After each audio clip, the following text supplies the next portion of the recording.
So, what we've been talking about are all the things that can go wrong with performance appraisals or what makes them less effective. So, we'll continue. This list is particularly from a managerial aspect, what can go wrong. So, you may see some repetition. So number one, there is little face-to-face discussion between the manager and the employee being appraised. So it's really not okay, I given you a 1, no, I want a 2, no, I given you a 3.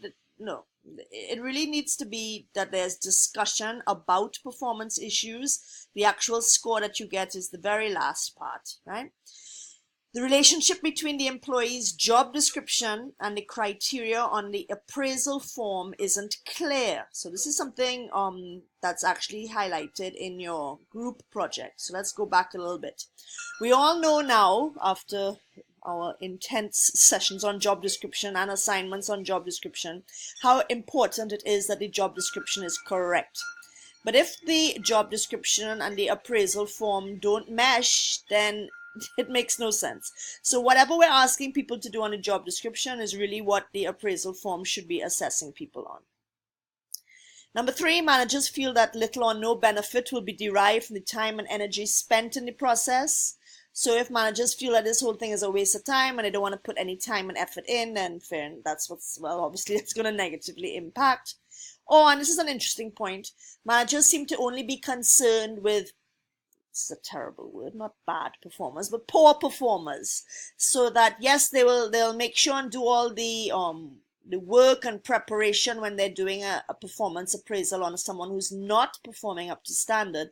But really that should equally be done for someone who is performing on par and someone who's performing really well. It's not just about people who are below performance levels. But we've mentioned this, and this is a big deal, that managers dislike face-to-face confrontation. They don't like to tell people that they're doing poorly. A few more. Managers are not sufficiently adept at rating employees or providing them with appraisal feedback. So again, this is a skill. To give people feedback is a skill. To rate people properly is a skill. So managers obviously need to be trained to do this properly. The judgmental role of appraisal conflicts with the helping role of developing employees, because if I am giving you a rating, it means I am judging you. But it's really more than that. It really needs to be about development of employees. And again, if it's just once a year and there's little follow-up, then the whole thing will fall flat on its face. So the point of follow-up is to ensure that what you've said needs to be done is done so that people's performance can improve.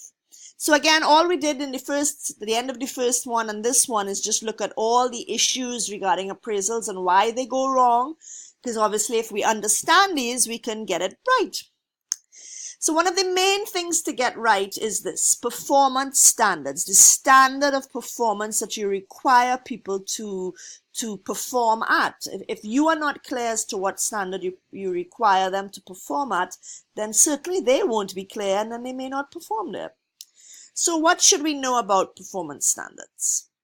4 main things. So they need to be strategically relevant. Obviously, well, everything needs to be strategically relevant. If someone is asked to perform at a standard that has nothing to do with the organization's strategic goals, then that's kind of a waste of an effort. So individual standards directly relate to strategic goals. So if one of your strategic goals was about delivering exceptional service as evidenced by customer satisfaction surveys, one of the performance standards should show specifically how someone's behaviors could be more customer focused. Criterion deficiency. The standards capture all of an individual's contributions. So this is again important. You want to make sure that everything that everybody does is captured by the standard, by the performance standard, so that people feel that they are not doing things that are almost not required by the company. Criterion contamination. Performance capability is not reduced by external factors. So for example, let's say I was supposed to make a sales target of $10,000 a week. Let's say $10,000 a week is my sales target, and my biggest product is product X. And in that week, the warehouse had none of product X. am I reasonably expected to make that target still? So you see what I'm saying here. So it's the capability of the person to make the target is reduced by an external factor, okay? Which is a big deal in this economic climate. We're really asking people to make more sales when there's a possibility of less disposable income. Maybe we need to be a bit more realistic. And then, of course, reliability, consistency. We can go back to our wonderful SMART word. Standards are quantifiable, measurable, and stable. So when we are thinking of job descriptions and we are thinking of evaluating people and we are thinking of developing standards, these are the 4 things we need to take into consideration to ensure that when we are measuring people against standards, we are being fair and equitable. So how does this whole thing work? Well, here are a few more guidelines which are based on what we talked about earlier about things going wrong. So this is what we need to make sure so that things can go right. So performance ratings must be job related. I think that's a given. Employees must be given a written copy of their job standards in advance of the appraisal. So people should know what their performance standards are. Now this might be in their job description. This might be in a standard operating procedure. Doesn't matter where we put it as long as people are very clear as to what the standards are. It may actually be on the appraisal form itself, which means that people need to have the form in advance. You know, a form is not a piece of gold. It's just a form. We can have soft copies of the form. Many are hard copy. People should be aware of what their appraisal form looks like. Managers who conduct the appraisal must be able to observe the behavior they are rating. So let's say that I have as one of my categories teamwork, and I expect you to be a team player by contributing to the team and building morale, whatever the standard is. But let's say I've never actually seen you do that, never really had the opportunity to see you do that because I'm in my office, you're in yours. Then is it fair that I'm rating you on something like that? Supervisors must be trained to use the appraisal form correctly, especially as it relates to rating and ensuring that there's consistent rating all through the organization. Appraisals should be discussed openly with employees and counseling or corrective guidance offered. Remember the point of this. The point is to make people be the best that they can be. The point is to discuss people's performance so that they can achieve their goals. So definitely the more open discussion, the better. Another important thing is to have an appeals procedure. So this has to be established so that if people disagree with their appraisal, that they have an appeals process that they can legitimately go through, that will be very objective and unbiased to see if they have a point or not. So that's something that must be established. So how should this whole thing work? It has to start with scheduling the performance appraisal. So really, you can never come and say, hey, appraisal is tomorrow. That is so disrespectful and undermines the entire process. We have already established that you need to prepare.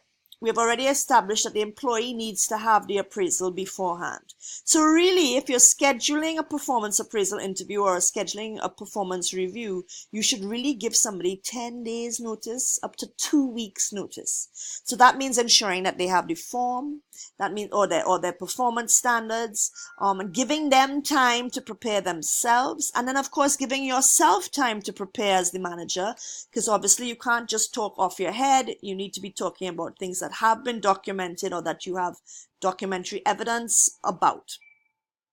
Ask the employee to prepare for the session by reviewing his or her performance, job objectives, and development goals. Again, that's one of the reasons why you need to give some time so that they have time to prepare. Clearly state that this is the formal annual performance appraisal. Okay, and I like the word interview to say it's a performance appraisal interview or performance appraisal dialogue or performance appraisal discussion, because that's really what it is. Right, so this is such an important part, preparing for the review for the performance appraisal. So again, review all the documentation that you've collected throughout the year. So this is from the managerial aspect here. All the documentation you have, if it's about late coming or how many times reports might have been on time versus late, or whatever it is, just everything that you have, which you hopefully you have. This is why we collect it. Basically collect all the information that you have regarding the person's performance and then review it. Concentrate on any work patterns that you may have seen.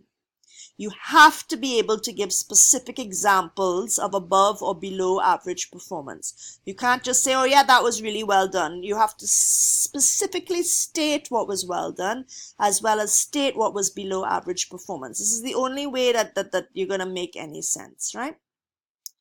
If performance does fall short of expectations, then a big part of the discussion has to be, what are we going to do to change that? Okay, so this is where discussion comes in. So yes, one point is agreeing that this is true, I fell short here, but the next part is, what am I going to do to improve? If performance meets or exceeds expectations, that needs to be discussed just as much. Discuss how you're going to reinforce that. And here's another interesting tip. Once the appraisal is actually written, put it aside for a few days and then review it again. Okay? Don't just rush into finishing these things. Okay? Whatever steps that are required by your policy in your organization, obviously you need to follow with regards to signatures or second reviews, etc.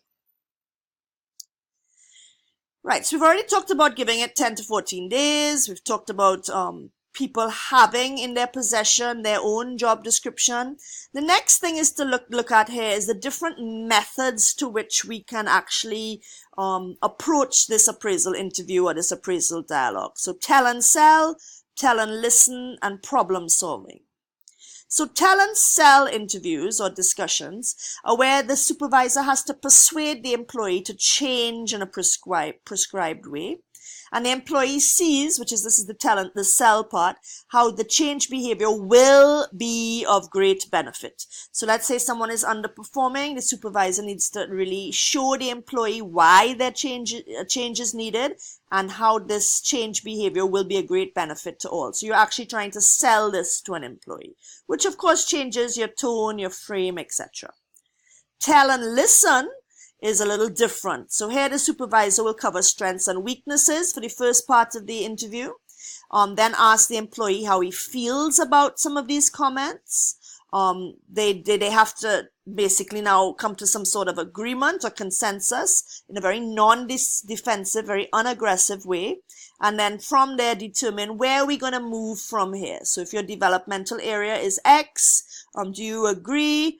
Can you see from this evidence why I think so? What are we going to do to move this forward? It's really about you telling them and then listening to them rather than trying to sell a change. You're really listening to what they have to say. And then the one that's probably used the most, because problems are reality, is the problem solving type interview. So again, strengths and weaknesses are discussed. Yes, you want to listen to how the employee feels and what he has to say. So you need to listen, you need to accept and respond. And then you want to stimulate growth, so let the person know, this is how you could improve. And one of the ways we can do that is to discuss the problems that they're facing, discuss the roadblocks, discuss what needs they have, what makes them dissatisfied, what makes them satisfied. You're really trying to come from it from an understanding point of view so that you can deal with those problems. So you're listening and responding with the goal of helping the person and the productivity. So again, you may want to use a combination of all of them depending on the employee, but the idea is to really think before about the strategy you're going to use for each of the individual performance appraisals. So very last part, during the actual interview, emphasize strengths to build on, suggest more acceptable ways of acting or behaving, concentrate on present opportunities for growth. What can you do right now? And then very importantly, listen more than you talk. Remember, this is an interviewer, it's a dialogue. Listen to what people have to say. Use a variety of types of questions and avoid the sandwich technique. What is the sandwich technique? Well, some people say use it, some people say don't. So sandwich means praise first, then critique, then praise. Now, it works well because you start off positive, you end positive. But the thing is, a lot of people know it, so they know if you say something good, well, they know you're coming with something bad. Whatever, it's just a style. Very importantly, once the performance form is finished and agreed, then people need to sign off and submit to HR.